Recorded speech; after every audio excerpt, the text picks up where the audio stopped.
Makanan yang harus dihindari untuk penderita asma kalau nggak mau asmanya kambuhan. Nah, Bapak Ibu, yuk kita bahas. Tapi sebelum itu penting agar konsultasikan terlebih dahulu supaya solusi dan penanganannya tepat dengan kondisi Bapak Ibu.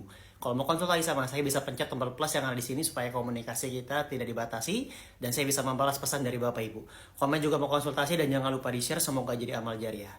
Nah, kalau asma ini kan mengarah kemana dulu asmanya? Apa kalau misalkan asmanya alergi, itu ada beberapa yang harus diperhatikan. Salah satunya memang kalau dari dokter sendiri yang menangani itu ada obat yang bisa untuk mencegah agar nggak kambuhan kalau konteksnya alergi.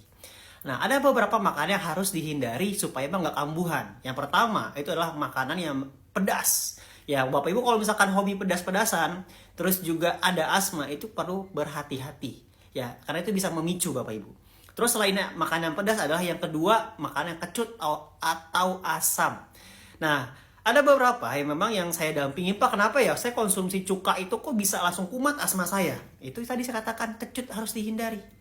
Yang ketiga itu adalah santan. Nah, di sini ya santan tahu ya apa aja, rendang ya dan lain sebagainya, olahan-olahan santan itu harus dihindari. Nah, tiga makanya harus diperhatikan. Ada juga pertanyaan beberapa ya, itu kalau misalkan Bapak Ibu ada riwayat asma, kalau misalkan sudah parah ataupun beberapa kondisi mungkin juga belum parah, itu juga harus dihindari dari paparan debu. Ya, salah satunya dari debu juga asap rokok, jadi harus dihindari. Nah, ada beberapa yang konsul sama saya tadi ya, soal Pak, ya boleh nggak saya tuh ngerokok lagi kalau misalkan sudah nggak kambuhan lagi asmanya. Nah, kalau dari konteksnya TB paru juga ada yang menanyakan seperti itu.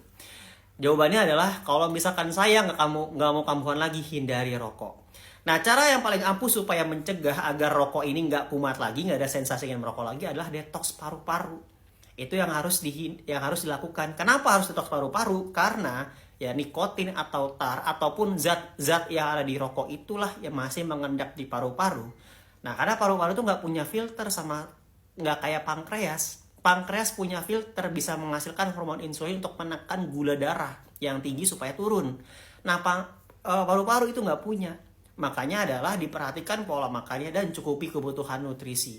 Kenapa harus nutrisi? Untuk mengejar ya dari tadi ya, ketika Bapak belum divonis asma ataupun mungkin ada bawaan asma, itu mengejar untuk mengejar daya tahan tubuh Bapak Ibu ini supaya kuat. Agar itulah yang paling penting. Maka itu kalau misalkan tanya ke saya nutrisi apa, bisa cek di showcase saya. Silahkan Bapak Ibu konsultasikan kembali kalau mau konsultasi sama saya dan mau menjalani program penguatan paru-paru dengan nutrisi, terutama untuk asma, cek profil, hubungi saya. Terima kasih, kalau bermanfaat jangan lupa di-share.